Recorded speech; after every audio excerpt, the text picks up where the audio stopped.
سلام رفقا، حالتون چطوره؟ بالاخره قفل پریمیر شکستم. بالاخره قراره بریم سراغ پریمیر و آموزش ادیت رو با این نرم افزار هم جلو ببریم.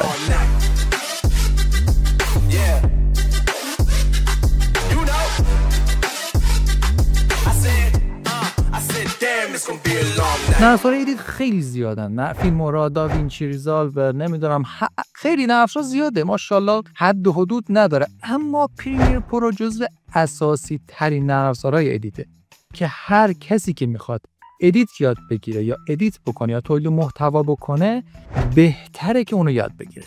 از اونجایی که میخوام آموزش‌های تخصصی ادیت ویدیو با پریمیر پرو رو بذارم داخل چنل، قبلش لازم دونستم که یک آموزش بیسیک و پایه و کلی از این نرم افزار بهتون بدم. این ویدیو تقریبا میشه گفت یه ویدیو 0 تا 100، یعنی شما 0 تا 100 نرم افزار رو چجوری یاد بگیری، اما قاعدتاً کل نرم افزار یاد نمیگیری. شما 0 تا 100 آماده میشی واسه آموزش نرم افزار پریمیر پرو. توی ویدیوهای بعدی که من توصیه میکنم حتما ببینید، آموزش‌های تخصصی و ریزتر و جزئی‌تر پریمیر پرو میذارم، حتما ببینیدشون.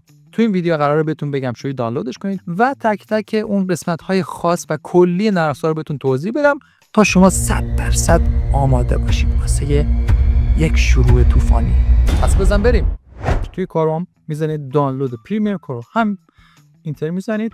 اولی سایتی که واسهتون میاد سایت صاف 98 از روش کلیک میکنید. خب اینجا انواع ورژن های پریمیر پرو هست که هر کدوم دلتون خواست دانلود کنید. من پیشنهاد میکنم ورژن 2024 رو دانلود، هم آپدیت های همون 2025 داره، همین که یه مقدار بهتره. این قسمت آموزش نصب فعالسازی داره، حتما بخونید بعد نصب کنید. نصبش هیچ کاری نداره.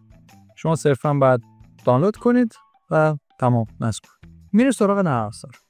خب این محیط اولیه نرم افزاری که شما می‌بینید وقتی بازش می‌کنید، اینجا اون پروژه هایی که قبلا کار کردید رو می‌بینید که رو هر کدوم کلیک کنید میرید داخل اون پروژه ها و میتونید داخلش تغییرات ایجاد کنید. خب ما می‌خوایم پروژه جدید ایجاد کنیم. توی قسمت نیو پروژکت اینجا نیو پروژکت رو بزنید، وارد قسمت ایمپورت شده در واقع. اینجا یه اسم واسه پروژهتون بنویسید. من اسم خودم می‌نویسم. کومیل. تمام. اینجا بشه لوکیشن میدید که داخل سیستمتون پروژهتون کجا ذخیره بشه. خب کلیک می‌کنید گزینه آخر چوز لوکیشن. و اینجا میاد داخل سیستمتون هر جا که دلتون خواست اون رو ذخیره می‌کنید. و اینجا سلکت فولدر رو میزنم. خب دیگه اینجا هیچ کار دیگه نداریم. روی گزینه کرییت اینجا گوشه پایین کلیک می‌کنید.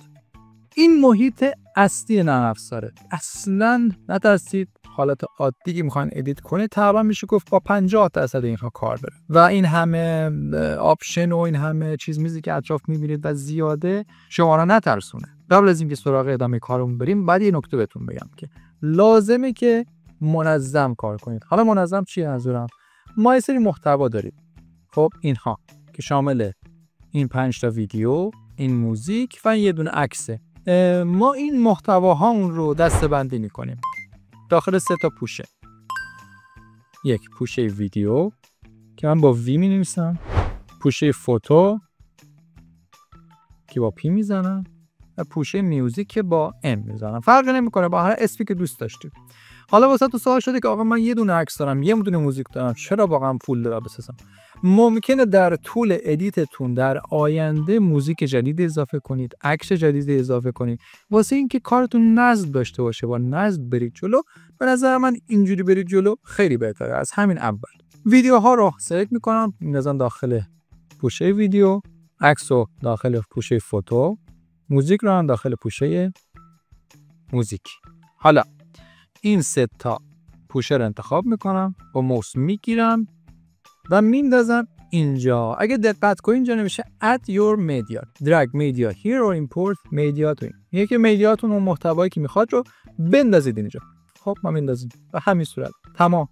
میدونید که توی 3 تا پوشه اینجا کاملا مرتب منظم گذاشته شد. خب موزیک اون اینجا آماده است، عکس اون اینجاست و ویدیوهامون هم اینجا. به همین راحتی، به همین خوشمزگی. هنوز اون خمیر پریمیر آماده نشده.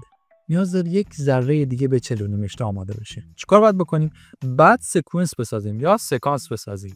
سکونس چه؟ هر پروژه‌ای که ایجاد می‌کنید میتونه چندین سکانس داشته باشه که شما داخل اون سکانس ها ادیتتون رو انجام میدید. خب با هم دیگه این سکانس ایجاد کنیم. چند تا راه وجود داره. توی این قسمت توی پنجره پروژکت اینجا روی این گزینه نیو آیتم کلیک میکنید، سیکونس رو میزنید یا همینجا کلیک راست میکنید، نیو آیتم و سیکونس جدید. خب همونطور که میبینید یه پنجره واسه ایجاد شد. حالا واسه اینکه سکانسمون ایجاد کنیم، قدم اول اسممون رو میذارم کومیل اینجا، دقیقاً اینجا سیکونس نیم کومیل 0 دک. در تب های بالا اینجا گزینه ستینگ رو میزنیم، پلی ستینگش رو انتخاب کنیم. خب اینجا تایم بیس، اینجا باید مشخص کنیم که فریم ریتی که میخوایم ویدیومون خروجیمون در واقع بر اون اساس باشه چی باشه. شما خروجیتون میخواین چی باشه؟ 30 فریم باشه، 25 فریم بر ثانیه باشه، 60 فریم بر ثانیه باشه یا هر چی. من 25 فریم بر ثانیه انتخاب میکنم، هر چی دلتون خواست. پلی بعد اینجاست که فریم سایزمون چند باشه. در حالت عادی و دیفالت پریمیوم 1920 در 80 رو انتخاب میکنه، در واقع همون دیفالت یوتیوب هستش، ویدیوهای یوتیوب. حالا شما میتونید تغییر بدید، در 80 کنیدش که حالت مربعی بشه، 1:1 بشه، یا سه سایز های دیگه که واسه اینستاگرام یا هر چیز دیگه بخواید. این از این دیگه هیچ کار دیگه لازم نیست انجام بدید. میایید پایین اوکی رو میزنید. خب سیکونس شما انتخاب شد. همونطور که می‌بینید چند تا پنجره اینجا وجود داره که روی هر پنجره کلیک کنید به این صورت انتخاب میشه، آبی میشه دورش. حالا روی هر پنجره که کلیک کنید و بعد روی کیبورد دکمه آکولات رو بزنید فول اسکرین میشه، دوباره بزنید در میگره به حالت قبل. این خوبی که پنجره ها داره میتونید اونها رو جابجا کنید. به عنوان مثال موستون میارید اینجا، اگه دقت کنید موس حالت پنجره سفید رنگ پایینش نمایش داده میشه، اونو بگیرید و جابجا کنید، میتونید بندازید اینجا، میتونید هر جای دلتون خواست بندازید، میتونید بندازید اینجا، میتونید بندازید این قسمت. میبینید که این صفحه اومد اینجا و من میخوام به حالت قبلش برگردونم، به این صورت حالت قبل باشه. میتونید سایز این پنجراتون رو تغییر بدید. حالا در واقع به کلیت نظم و ترتیب این پنجره‌ها ورک اسپیس میگن.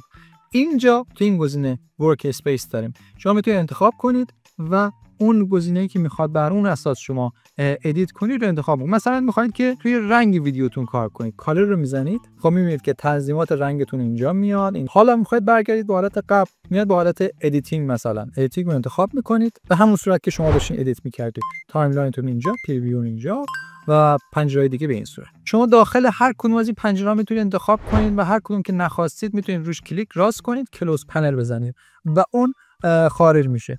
و هر کدوم از این قسمت ها افکت ها رو میخواید جابجا کنید، کافیه با موستون بکشید، میتونید جابجاش کنید، جای دیگه بندازید به این صورت. به عنوان مثال شما دیگه دستتون خورد اشتباهی یک پنل رو گذاشتید جای دیگه، کافیه که برید داخل ویندوز ورک اسپیس رو انتخاب کنید و ریست تو سیو لی‌آوت رو بزنید. دوباره برمیگرده به حالت بیسیک و دیفالتش. حالا بر اساس اون چیزی که دوست دارید میتونید رو تغییر بدید. من همیشه به این صورت ادیت میکنم، پس دوست دارم پنجره ها به این صورت باشه. یه توضیح خیلی مختصر سریع بدم که اینا چیه، بعد در ادامه توضیح بیشتر بهتون میدم. اینجا پنجره پروژکتمونه که پروژه هامون داخل این پروژه ها، محتوامون داخل این قسمت هست. اینجا پریویو هست، در واقع اون خروجی کار رو شما دارید اینجا میبینید. وقتی ادیت میکنید در واقع کارتون اینجا نمایش داده میشه. در اینجا تایملاین رو دارید، تایملاین ویدیوتون که میدونید تایملاین چیه دیگه، اتفاقاتی که داخل ویدیوتون، تغییراتی که داخل ویدیوتون یا افکت هایی که داخل ویدیوتون میخواین انجام بدید یا محتواتون میخواید بذارید داخل تایملاین میذارید.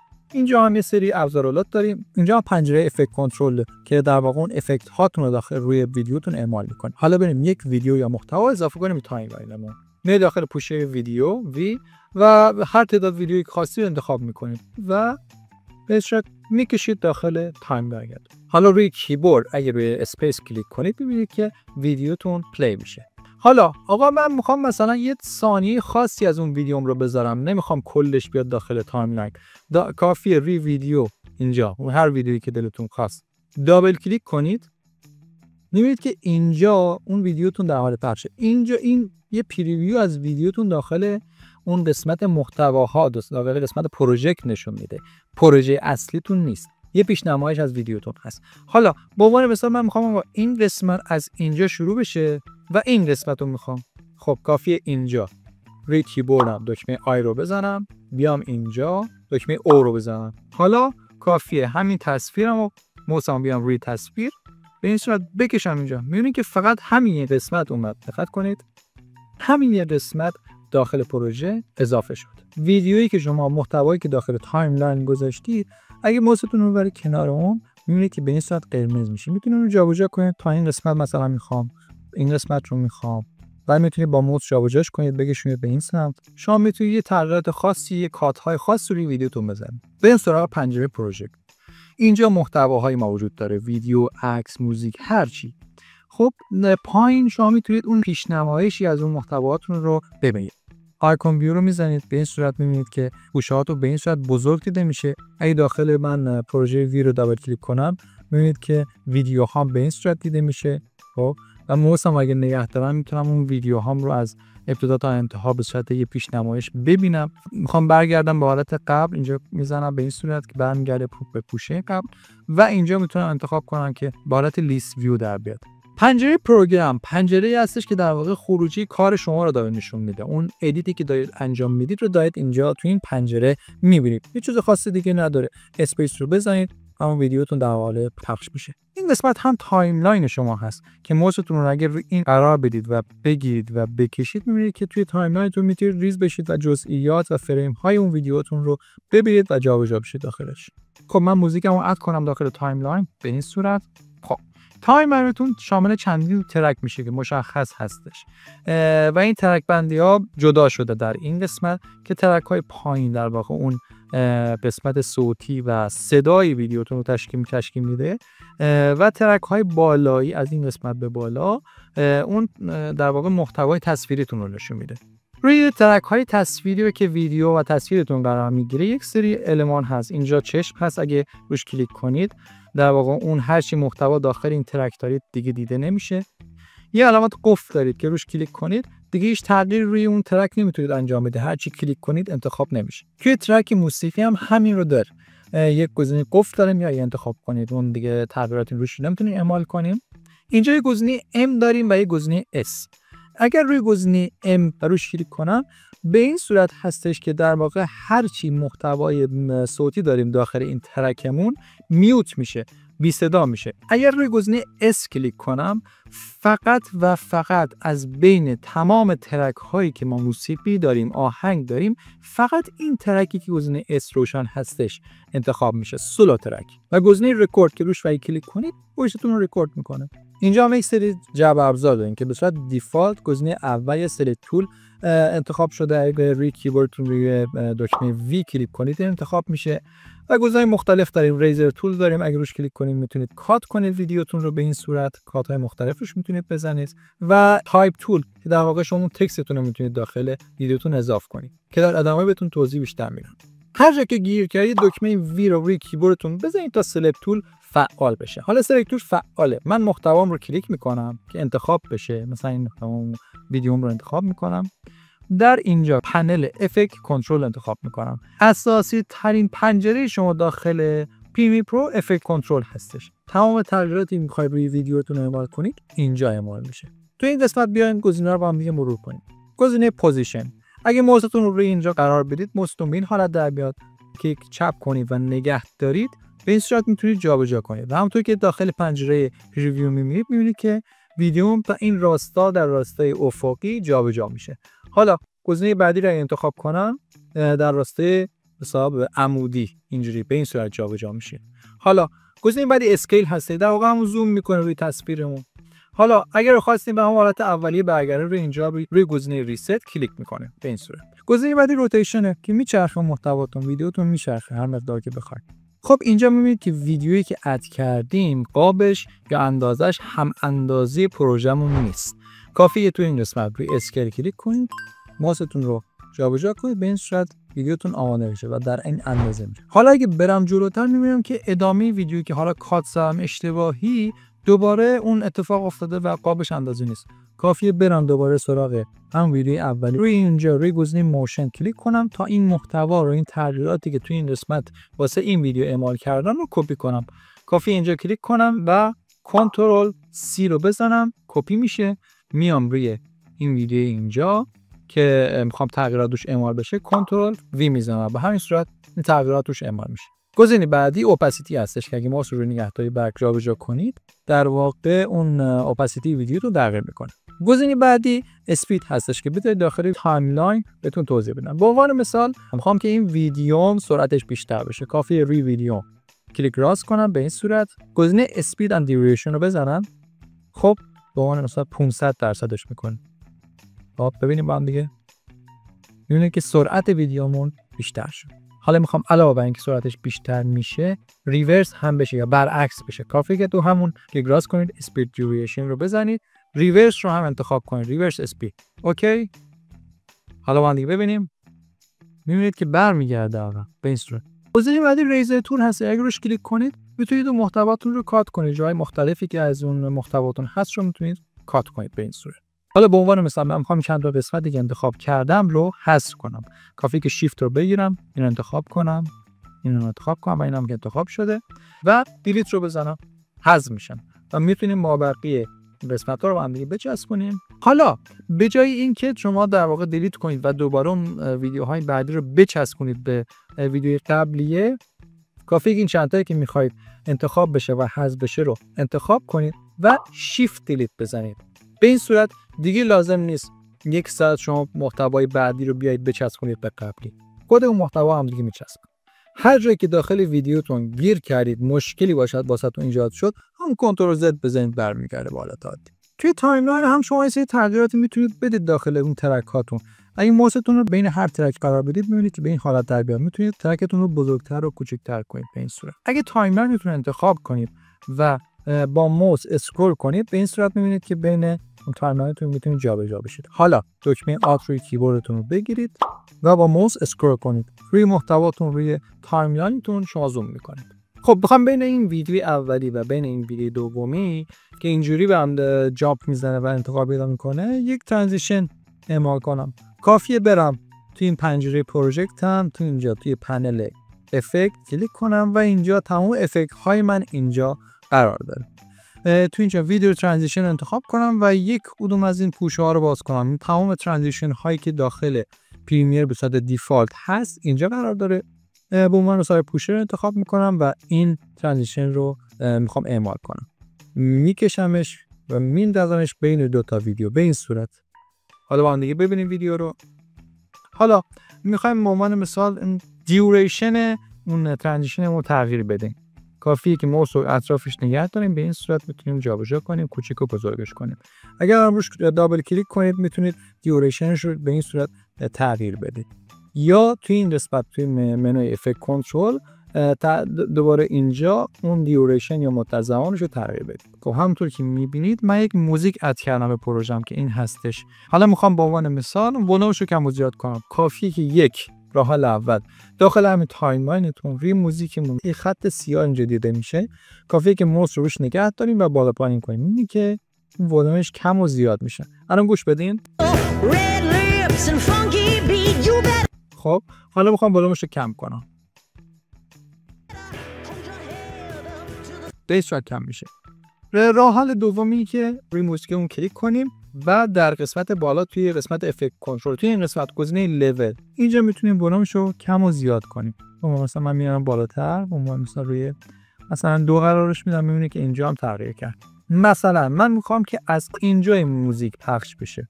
کافیه که از این قسمت ماوسمو نگه دارم از ابتدای موزیک و بکشم تا اینجا و تمام. یا اینکه بیام ریزر تول رو انتخاب کنم، این قسمت قرار بدم کات بزنم، وی رو بزنم که سلکت تول انتخاب بشه، روی این قسمت موزیک کلیک کنم و دیلیت رو بزنم. توی ورژن 2024 یک المانی به موزیکمون اضافه شده. اگر روی موزیکمون کلیک کنیم اینجا یک المانی، یک حالت مربع شکلی میتونید ببینید. با موس اگه اون رو بکشید در واقع یک افکت یا ترانزیشن فید این یا فید اوت میتونیم به موزیکمون اضافه کنیم. باعث میشه که موزیک از لول پایین ولوم پایین شروع کنه و بالا انتقال پیدا کنه. حالا میرسیم به قسمت تکست. ما میخوایم تکست اضافه کنیم یا متن اضافه کنیم به تصویرمون. راه حل سادهش اینه که در این قسمت گزینه تی رو انتخاب کنیم، تایپ تول، و روی تصویرمون قسمت پروگرام یا اون پریویومون انتخاب کنیم، به این صورت بکشیم. حالا اینجا محدودی هستش که ما میتونیم بنویسیم. من می‌نویسم به عنوان مثال کومیل، حالا هر چی فرق دیده نمیشه. خب حالا میبینید که روی ویدیوم روی ترک بالایی قسمت بالای ویدیوم یه لایه متن اضافه شده.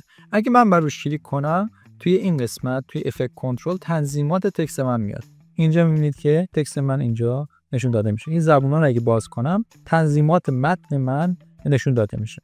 کافی که روی اینجا روی متن من کلیک کنم که انتخاب بشه، میتونم رنگش رو اینجا تغییر بدم. رنگش رو به عنوان مثلا سیاه میکنم، به این صورت دیده میشه. اینجا میتونم اندازه‌ش رو تغییر بدم، به این صورت. میتونم اینجا فونتش رو تغییر بدم، به این صورت. میتونم بهش استروک بدم که اطرافش به این صورت رنگی بشه. میتونم بهش بک‌گراند بدم، میتونم بک‌گراندش رو زیادتر بکنم. میتونم بهش شادو هم بدم. این از راه حل اول. حالا من این لایه رو حذف میکنم. راه حل بعدی اینه که توی قسمت این پنجره پروژکت پنل اسنشال گرافیک داریم. اگر نبود میاد داخل ویندوز اینجا و اینجا میتونید اون پنجره هایی که مد نظرتون هست رو انتخاب کنید. اسنشال گرافیک به عنوان مثلا اینجا انتخاب شده و هست. خب اینجا هست، بر روش کلیک میکنید، گزینه ادیت و این گزینه و تکست رو انتخاب میکنید. میبینید که یک لایه تکست اینجا اضافه شد و اینجا هم تنظیماتش به صورت جداگانه وجود داره. برای این گزینه کلیک کنید، این تکستمون وسط چی میشه. اینجا هم میتونید فونتش رو تغییر بدید و تنظیمات دیگه تکستتون. حالا میریم سراغ کی فریم، یکی از مهمترین ویژگی‌های نرم افزارهای ادیت. اگه روی ویدیومون کلیک کنیم قسمت افکت کنترلش فعال میشه. حالا توی این قسمت افکت کنترل میبینید که کنار هر گزینه یک علامت کرونومتر وجود داره. باعث میشه که شما یک کی فریم اعمال. به عنوان مثال میخوام که اول ویدیو به این صورت باشه، حالت اسکیل 0 باشه، یه ذره که میاد جلوتر به حالت اولیه برگرده به این صورت. کافی که ابتدای ویدیو روی این کرونومتر کنار اسکیل کلیک کنم، میبینید که اینجا یک حالت کی فریم اضافه شد. میام جلوتر یه ذره به این صورت. حالا دوباره کی فریم دیگه میخوام اعمال کنم، لازم نیست روی این کرونومتر دیگه کلیک کنید. اینجا تنظیمات کی فریممون اضافه شده. اگر روی موس روش نگاه دارید add remove keyframe روی کلیک کنید یک کی فریم دیگه اعمال میشه. خب توی کی فریم دومم قراره به همین شکل باشه. برمیگردم روی کی فریم اولیه و اینجا اینو صرف میکنم. حالا با هم دیگه ببینید. به این صورت ما تونستیم کی فریم بزنیم به ویدیوم. حالا میخوام به اوپاسیتی ویدیوم کی فریم بدم. میخوام که آقا از اینجا حساب کی فریم بهش بدم. در این قسمت اوپاسیتی 0 بشه. اینجا دوباره کی فریم دیگه اعمال میکنم، اوپاسیتیش 0 میکنم. حالا با هم دیگه ببینید. با همین راحت میریم سراغ تنظیمات رنگ ویدیو. میریم سراغ پنجره افکت، دنبال پنل لومیتری کالر میگردیم. میبینیم که نیست. برمیگردیم توی قسمت ویندو. اینجا لومیتری کالر رو انتخاب میکنیم. میتونید توش تنظیمات رنگ اعمال کنید. اکسپوژرشون رو کم کنید، کنتراستش رو یه ذره زیادتر کنید، هایلایتش رو کم کنید. به این صورت یه ذره عکسمون تمپرچرش رو سرد کنید، آبیش کنید یا گرمش کنید. به این صورت شادو بهش اضافه کنید یا شادوها رو کم و زیاد کنید. به این صورت که آموزش‌های بیشتری در مورد تنظیمات رنگ حتما بهتون خواهد. در نهایت میرسیم به گزینه آخر، اکسپورت گرفتن از ویدیو. کافی دو تا روش دارید. یا اینکه بر روی این گزینه کنار ادیت اکسپورت کلیک کنید، وارد منوی اکسپورت بشید، یا کنترل N روی کیبوردتون میذارید به این صورت. خب توی اینجا تنظیمات خاصی وجود نداره.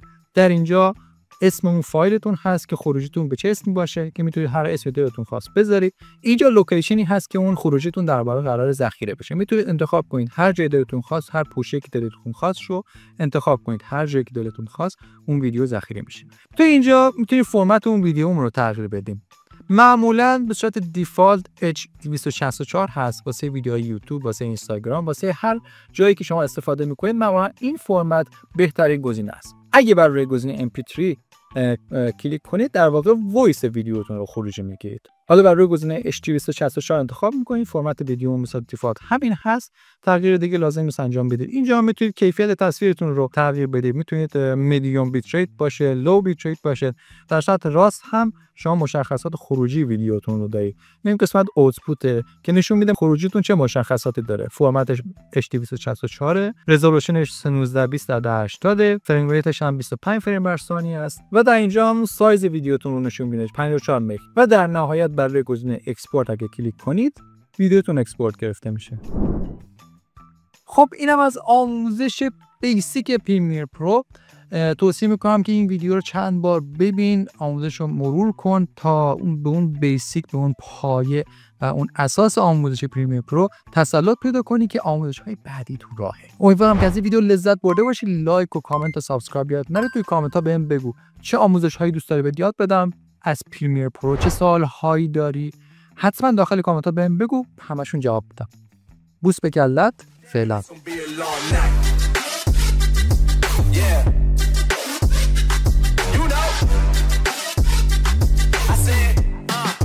Damn, it's gonna be a long night.